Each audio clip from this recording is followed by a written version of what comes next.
स्वागत है आपका हमारे YouTube चैनल अपकमिंग टीचर में। आज के इस वीडियो में हम EMRS 2025 के हॉस्टल वार्डन टायर 2 का प्रैक्टिस सेट 5 करेंगे डिस्क्रिप्टिव का। ठीक है, इस चैनल पे हम ऑब्जेक्टिव का भी प्रैक्टिस सेट कर रहे हैं और डिस्क्रिप्टिव का भी कर रहे हैं। तो आज हम डिस्क्रिप्टिव पेपर का प्रैक्टिस सेट 5 करेंगे हॉस्टल वार्डन टायर 2 का।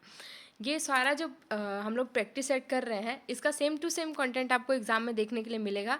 तो इसीलिए आप जो है ध्यान से सारे क्वेश्चन को सॉल्व करें और हमारे साथ प्रैक्टिस करें। वीडियो शुरू करने से पहले मैं बता दूं आपको अपने पेड पीडीएफ के बारे में कि हमारे हॉस्टल वार्डन टायर 2 का पेड पीडीएफ जो सारा सिलेबस मैं कंप्लीट करा चुकी हूँ, इसका पीडीएफ आपको 20 रुपये में मिलेगा। लिंक मैं डिस्क्रिप्शन में दे दूँगी या फिर आप कमेंट करोगे तो मैं आपको लिंक दे दूँगी, वहाँ से जाके आप इस पीडीएफ को परचेस कर सकते हो। लास्ट टाइम में समझ में नहीं आता है कि कहाँ से पढ़े, कहाँ से कलेक्ट करे डाटा पढ़ने के लिए, तो वो सब आपको एक जगह मिल जाएगा। और ये सारा चीज़ मैं यूट्यूब में डिटेल में पढ़ा चुकी हूँ, आप चाहो तो वहाँ पे भी जाके वीडियो देख सकते हो। सारा प्लेलिस्ट बनाया हुआ है हॉस्टल वार्डन टायर 2 का कंप्लीट सिलेबस का। एक बार जाके आप वीडियो ज़रूर देखो, वहाँ से आपको बहुत हेल्पफुल मिलेगा। ठीक है, मैं दिखा देती हूँ ये पीडीएफ कैसा है। ये इस तरह से है, हिंदी इंग्लिश दोनों में। जैसे पॉस्को एक्ट 2010 का पूरा जो है ये हिंदी में है और ये पूरा इंग्लिश में है, मतलब आपको बाईलैंग्वेज दोनों लैंग्वेज में मिल जाएगा। 20 रुपये में ही आपको दोनों लैंग्वेज में मिल जाएगा। आपको हिंदी में सुविधा बुझा रहे तो हिंदी में पढ़िए, इंग्लिश में सुविधा मिल रहा है तो इंग्लिश में पढ़िए। ठीक है, और जेएसए का भी पीडीएफ में दे रही हूँ, ये ऑब्जेक्टिव का पीडीएफ है। इसमें 500 क्वेश्चन है, वन लाइनर। इसको पढ़ने से आपका 40 जो एमसीक्यू आता है वो जो है वो क्लियर हो जाएगा। और इसका भी मैं पूरा डिस्क्रिप्टिव डिटेल में पढ़ा चुकी हूँ, 8 टॉपिक। तो आप जाके प्लेलिस्ट में वीडियो ज़रूर चेक करें। ठीक है, चलिए वीडियो को शुरू करते हैं। वीडियो शुरू करने से पहले आप हमारे चैनल अपकमिंग टीचर को सब्सक्राइब करें और वीडियो को लाइक शेयर ज़रूर करें। देखिए, मैं आपको बता दूं कि डिस्क्रिप्टिव जो है वो 4 नंबर का एक क्वेश्चन है। तो 4 नंबर में आप कितना ही लिख लो, अगर टू द पॉइंट नहीं लिखोगे और पेज बाय पेज लिखते जाओगे तो मार्क्स मिलना पॉसिबल नहीं है। आप वैसा ही लिखो, टू द पॉइंट लिखो और ऐसा लिखो कि एग्जामिनर देख के खुश हो जाए कि हाँ आंसर सही लिखा हुआ है। कम पॉइंट्स में ही आंसर को अच्छे से वेरीफाई कर सको। ठीक है, तो चलिए वीडियो को शुरू करते हैं। पहला सवाल है हमारा, आवासीय संस्थानों में बाल शोषण की रोकथाम में हॉस्टल वार्डन की भूमिका पर चर्चा कीजिए। ठीक है, तो आप क्या करना ना, हमारे साथ में अगर आप प्रैक्टिस कर रहे हो तो आप क्वेश्चन को पहले पॉज कर देना 2 मिनट के लिए। मतलब 2 मिनट के लिए नहीं, जब तक आप आंसर लिख सको जब तक के लिए क्वेश्चन को पॉज कर देना। वीडियो को पॉज कर देना, क्वेश्चन को पॉज नहीं करना। वीडियो को पॉज कर देना और ना आप अपना आंसर लिखना। उसके बाद हमारे आंसर से मिलाना कि आपका कितना मैच करता है, आपने कहाँ गलती की, और अगर आपका आंसर अच्छा है तो वो ज़्यादा बेटर है। और हमेशा आंसर जो है अपने शब्दों में लिखने की कोशिश कीजिए, अपने भाषा में लिखने की कोशिश कीजिए। ठीक है, तो देखते हैं इसका आंसर क्या होगा। आंसर इसका है, हॉस्टल वार्डन बच्चों की सुरक्षा सुनिश्चित करने में महत्वपूर्ण भूमिका निभाता है। सबसे पहले वार्डन को हॉस्टल में सुरक्षित और निगरानी युक्त वातावरण बनाना चाहिए। सीसीटीवी, आगंतुक रजिस्टर और प्रवेश नियंत्रण जैसी व्यवस्थाएं आवश्यक है। दूसरे, वार्डन को बच्चों की शिकायतों को गंभीरता से सुनना चाहिए और किसी भी प्रकार के उत्पीड़न या बुलिंग की तुरंत जांच करनी चाहिए। पॉस्को अधिनियम के अनुसार किसी भी यौन शोषण की जानकारी मिलने पर तुरंत संबंधित अधिकारियों को सूचना देना अनिवार्य है। तीसरे, बच्चों और कर्मचारियों दोनों को बाल संरक्षण कानूनों के बारे में जागरूक करना भी आवश्यक है। अतः वार्डन को संवेदनशील और जिम्मेदार प्रशासन के माध्यम से बच्चों के लिए सुरक्षित वातावरण में विश्वासपूर्ण वातावरण सुनिश्चित करना चाहिए। ठीक है, तो इसमें पूछ रहा है ना कि जो आवासीय संस्थान होते हैं उसमें बाल शोषण में रोकथाम के लिए हॉस्टल वार्डन की क्या भूमिका होती है, तो वही हम लोग लिखेंगे आंसर। अब हम इसको पॉइंट्स में भी, अलग अलग पॉइंट में भी लिख सकते हैं। और हाँ, ये अतः जो लिखा हुआ है निष्कर्ष होता है। लास्ट में आपको किसी भी क्वेश्चन के आंसर में अगर क्वेश्चन को थोड़ा अट्रैक्टिव बनाना है तो निष्कर्ष जरूर लिखिए, इससे मार्क्स जो है वो अच्छा मिलता है। तो क्या लिखेंगे, सुरक्षित और संरक्षित वातावरण बनाना। तो इसमें हॉस्टल परिसर में निगरानी कर सकते हैं, अजनबी व्यक्तियों के प्रवेश पर नियंत्रण लगा सकते हैं, रात में उचित सुरक्षा व्यवस्था कर सकते हैं। फिर बच्चों की नियमित निगरानी और देखभाल में वार्डन को छात्रों के व्यवहार, स्वास्थ्य, मानसिक स्थिति पर ध्यान देना चाहिए। अचानक व्यवहार में बदलाव अगर बच्चों के आए तो वार्डन को उसमें ध्यान देना चाहिए। बच्चों की नियमित बातचीत करना चाहिए और किसी भी संदिग्ध स्थिति में तुरंत पहचानना चाहिए। और जागरूकता और परामर्श बहुत जरूरी है। मतलब अगर वार्डन को बच्चों को उनके अधिकारों और सुरक्षा के बारे में जागरूक करना चाहिए और किसी भी प्रकार की शोषण की सूचना देने के लिए प्रोत्साहित करना चाहिए। शिकायत करने में बच्चों को सुरक्षित महसूस कराना चाहिए। ठीक है, और सबसे जरूरी बात कि हॉस्टल वार्डन को बाल संरक्षण कानूनों की जानकारी होनी चाहिए और उनका पालन करना चाहिए, यानी कि पॉस्को एक्ट 2012 के प्रावधानों का पालन करना चाहिए। संदिग्ध मामलों में तुरंत रिपोर्ट करना चाहिए और बच्चों की गोपनीयता जो है बनाई रखनी चाहिए। तो हॉस्टल वार्डन की इतनी सारी भूमिका इसमें हो सकती है। इसमें आप और भी पॉइंट्स ऐड ऑन कर सकते हो, अपनी तरफ से भी लिख सकते हो। ठीक है, चलिए हम इसको थोड़ा इंग्लिश में देख लेते हैं। इंग्लिश में लिखा हुआ है, discuss the role of the hostel warden in the preventing child abuse in residential institute. A hostel warden play a curricular role in preventing child abuse in a residential institution. Firstly, the warden must ensure a safe environment through surveillance system, visitor register, and control entry. Secondly, complaints from students must be taken seriously. Any incident and bullying of abuse must be investigated immediately. Under a POSCO Act reporting sexual offense, it's mandatory. Thirdly, awareness program for student and staff about child protection law are essential. Thus, through vigilant supervision and responsible administration, the warden can ensure safety and protection of children. ठीक है, चलिए आगे बढ़ते हैं, next question को देखते हैं। Next question है हमारा, प्रबंधन में प्रशासनिक योग्यता के महत्व को स्पष्ट कीजिए। ठीक है, तो आप वीडियो को रोकना, अपना आंसर लिखना, उसके बाद इस आंसर से मिलाना। इससे जो है आपका राइटिंग प्रैक्टिस भी होगा, साथ में आपका लिखने का प्रैक्टिस तो होगा ही, साथ में आप अपने पॉइंट्स किस तरह से बनाते हो, इन सब का प्रैक्टिस जो है हमारे साथ साथ आपका होते जाएगा। तो देखते हैं इसका आंसर क्या होगा। प्रशासनिक योग्यता का अर्थ है संसाधनों और व्यक्तियों का प्रभावी प्रबंधन। हॉस्टल में बड़ी संख्या में छात्रों के रहने के कारण सुव्यवस्थित प्रशासन अत्यंत आवश्यक होता है। एक सक्षम वार्डन को छात्रों के अनुशासन और सुरक्षा और दैनिक गतिविधियों का प्रबंधन करना होता है। इसके साथ साथ उपभोग सामग्री और भंडार का सही उपयोग सुनिश्चित करना भी आवश्यक है। प्रशासनिक योग्यता में नेतृत्व, निर्णय लेने की क्षमता, संचार कौशल और समस्याएं समाधान की क्षमता शामिल होती है। इस प्रकार प्रभावी प्रशासनिक योग्यता हॉस्टल में सुरक्षित और अनुशासित सहयोगात्मक वातावरण बनाए रखने में सहायक होती है।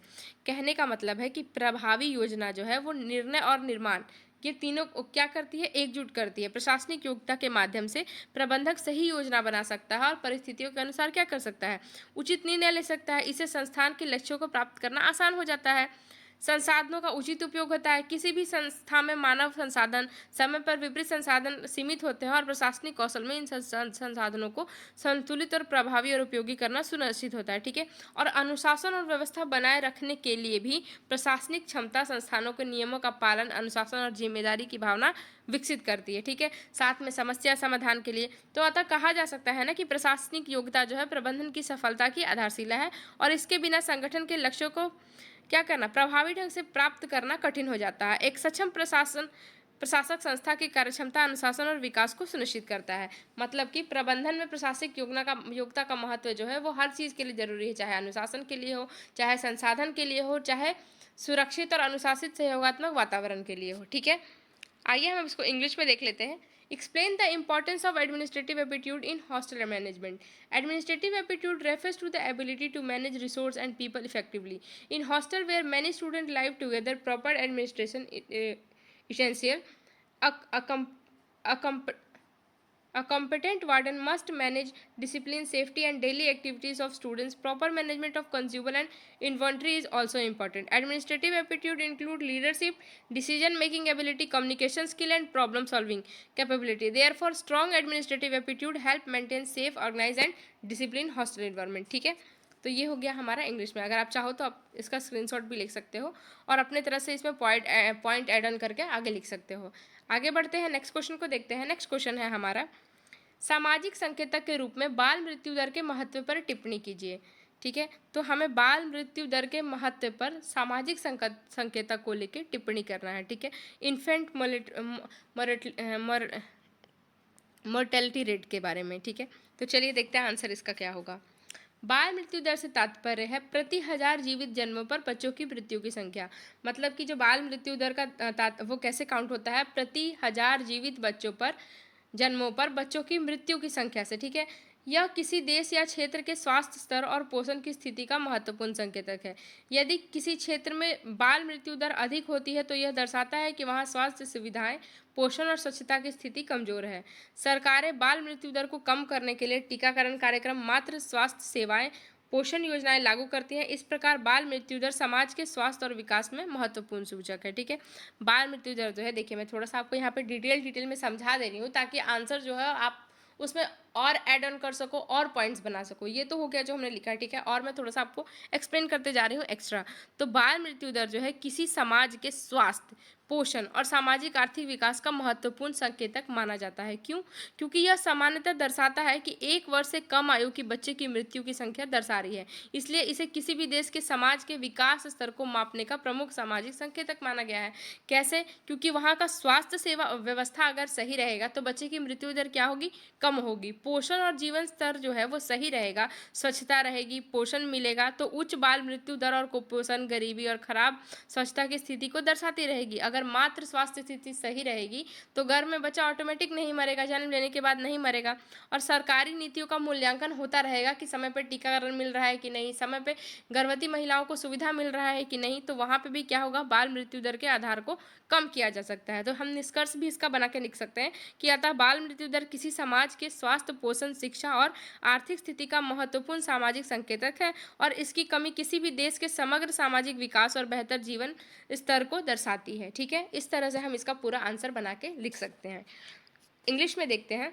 Right a note on the significance of child mortality rate, a social indicator. Answer होगा child mortality rate refer to the number of the death children per 1000 live births. It is an important indicator of the health and nutrition status of society. A high child mortality rate indicates poor health care service, malnutrition, and lack sanitization. Government implement vaccination programs, maternal health care, and nutrition scheme for reduce child mortality. Thus, the child mortality rate reflects the overall health and development of the society. ठीक है, आगे बढ़ते हैं, next question को देखते हैं। Next question है हमारा, हॉस्टल परिसर में स्वच्छता के महत्व का वर्णन कीजिए। यानी कि हॉस्टल परिसर में हमें स्वच्छता के महत्व को बताना है। ठीक है, तो देखते हैं इसका आंसर क्या होगा। इसका आंसर होगा स्वच्छता स्वास्थ्य और सुखद जीवन के लिए अत्यंत आवश्यक है। हॉस्टल जैसे आवासीय संस्थानों का में स्वच्छता का विशेष महत्व होता है क्योंकि बड़ी संख्या में छात्र एक साथ रहते हैं। स्वच्छ वातावरण संक्रमण और बीमारियों को फैलने से रोकता है। साफ पानी, स्वच्छ शौचालय और कचरा प्रबंधन आवश्यक है। इसके अलावा स्वच्छता छात्रों के मानसिक स्वास्थ्य और अनुशासन को भी सकारात्मक रूप से प्रभावी करती है। अतः हॉस्टल प्रशासन को नियमित सफाई और स्वच्छता बनाए रखने पर विशेष ध्यान देना चाहिए। देखिए, हॉस्टल परिसर में स्वच्छता का विशेष महत्व होता है क्योंकि वहाँ जो है छात्र बहुत बड़ी संख्या में रहते हैं और स्वच्छ और स्वस्थ वातावरण छात्रों के शारीरिक, मानसिक और सामाजिक विकास के लिए आवश्यक है। तो उसमें हो गया कि स्वास्थ्य सुरक्षा होगा, स्वस्थ वातावरण से स्वच्छ और सुरक्षित वातावरण होगा, अनुशासन की जिम्मेदारी की भावना आएगी, मानसिक एकाग्रता में सुधार आएगा, संस्था की छवि अच्छी बनेगी। अतः हॉस्टल परिसर में स्वच्छता न केवल छात्रों के स्वास्थ्य की रक्षा करती है बल्कि उनके अनुशासन, मानसिक विकास और समग्र व्यक्तित्व के विकास में भी महत्वपूर्ण भूमिका निभाती है। ठीक है, इस तरह से हमारा ये आंसर हो जाएगा। चलिए इंग्लिश में देखते हैं। Describe the important cleanliness in the hostel premises. Cleanliness is an essential for maintaining health and hygiene. In residential institution like hostel where many students live together, cleanliness becomes particularly important. A clean environment prevents the spreads of diseases. Proper sanitization facility, clean drinking water and waste of management are essential. Clean surroundings also promote mental well-being and discipline among students. Therefore, the hostel administration must ensure regular cleaning and hygiene maintenance. ठीक है, आगे बढ़ते हैं, next question को देखते हैं। ये हमारा लास्ट क्वेश्चन है।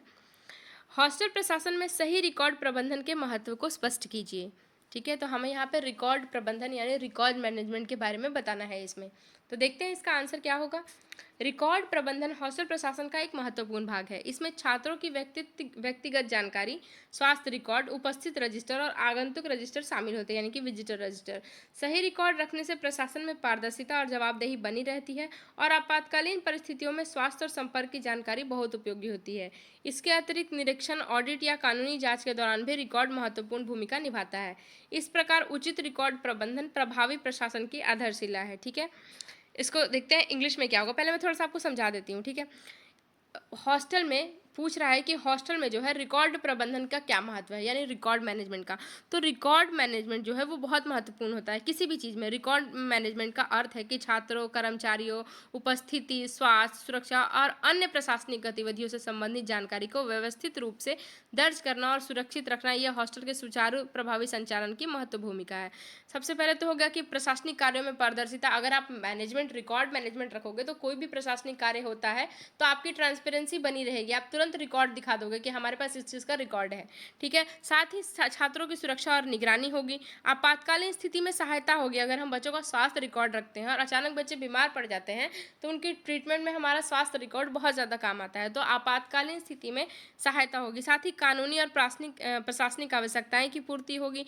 योजना और प्रबंधक में सहायक होगा। और लास्ट में हम लिख सकते हैं ना ऐसे कि अतः जो है, क्या लिख सकते हैं लास्ट में, लास्ट में हम लिख सकते हैं ऐसे कि अतः सही रिकॉर्ड हॉस्टल प्रबंधन के सफल संचालन की आधारशिला है और प्रशासन को व्यवस्थित और पारदर्शी और जिम्मेदार बनाता है तथा छात्रों की सुरक्षा और सुविधा को सुनिश्चित करता है। चलिए इसका इंग्लिश में देखते हैं। Explain the importance of proper record management in a hostel administration. Record record management is a circular aspect of hostel administration. It includes maintaining personal details of student, health record, attendance register, and visitor logs. Proper record ensure transparency and accountability in administration. They are particularly useful during emergency for accessing medical or contact information. Records are also important during inspection, audits, or legal inquiries. Hence, proper record management from the foundation of efficient hostel administration. ठीक है, तो ये रहा हमारा आज का ये practice set descriptive का। आपने उम्मीद है आपने भी साथ में आंसर लिखा होगा और ज़रूर मिलाया होगा कि आपने कैसा लिखा। आपको कोई भी प्रॉब्लम हो तो आप कमेंट करके पूछ सकते हो, मैं तुरंत आपको उसका रिप्लाई करूँगी। और हम बात कर लेते हैं अपने पेड पीडीएफ के बारे में। तो ये सारा मैं यूट्यूब पर डिटेल में पढ़ा चुकी हूँ डिस्क्रिप्टिव का। और अगर आपको इसका रिटर्न में पीडीएफ चाहिए तो आप लिंक मैं डिस्क्रिप्शन में दे दूँगी, आप 20 रुपये देके इसको खरीद सकते हो। पीडीएफ हिंदी इंग्लिश दोनों में है, बाईलैंग्वेज है। देख लीजिए इस तरह से है, पॉस्को 1 2012 का पूरा डिटेल में हिंदी इंग्लिश दोनों में। ठीक है, और बात करें जेएसए की पीडीएफ के बारे में तो इसका 500 क्वेश्चन का ऑब्जेक्टिव का पीडीएफ मिल रहा है, वन लाइनर, जो 40 मार्क्स में आपको बहुत हेल्पफुल होगा। अगर ये 500 क्वेश्चन आप पढ़ लेते हो तो आपको ऑब्जेक्टिव में सेम टू सेम कंटेंट देखने को मिल सकता है। और ये 8 टॉपिक इसका भी मैं डिस्क्रिप्टिव का पूरा डिटेल में करा चुकी हूँ यूट्यूब पे, आप जाके वीडियो चेक कर सकते हो अच्छे से हमारे चैनल अपकमिंग टीचर में प्लेलिस्ट में। ठीक है, और बात करूँ मैं कि अगर आप इंटरेस्टेड हो तो हम लोग एक लाइव टेस्ट का अरेंजमेंट कर रहे हैं, जिसमें आपका जैसे जिस टाइम पे एग्ज़ाम होगा हॉस्टल वार्डन का या जेएसए का, जो भी आप मांग करोगे उसका उसके अनुसार बनाया जाएगा। फिलहाल हॉस्टल वार्डन के लिए अगर आप इंटरेस्टेड हो तो कमेंट में यस ज़रूर लिखना। आपका 3 घंटे का लाइव टेस्ट होगा। जैसे 3 घंटे आप सेंटर पे देने जाओगे, ठीक उसी तरह से टाइम भी वही रहेगा। आपको 3 घंटे का टाइम दिया जाएगा, उसके बाद आपको सेम क्वेश्चन भी पैटर्न वैसा दिया जाएगा, 40 मार्क का ऑब्जेक्टिव और 60 मार्क्स का डिस्क्रिप्टिव। साथ में उसी पैटर्न पे आपकी कॉपी चेकिंग भी होगी, रैंकिंग भी की जाएगी, सब हमारे एक्सपर्ट्स द्वारा और हमारे टीम मेंबर द्वारा इसको तैयार किया जा रहा है। देखते हैं कितने बच्चे इस पर इंटरेस्टेड है। अगर आप इंटरेस्टेड है तो यस लिखे, जल्दी ही आपको ये सब चीज़ देखने को मिलेगा।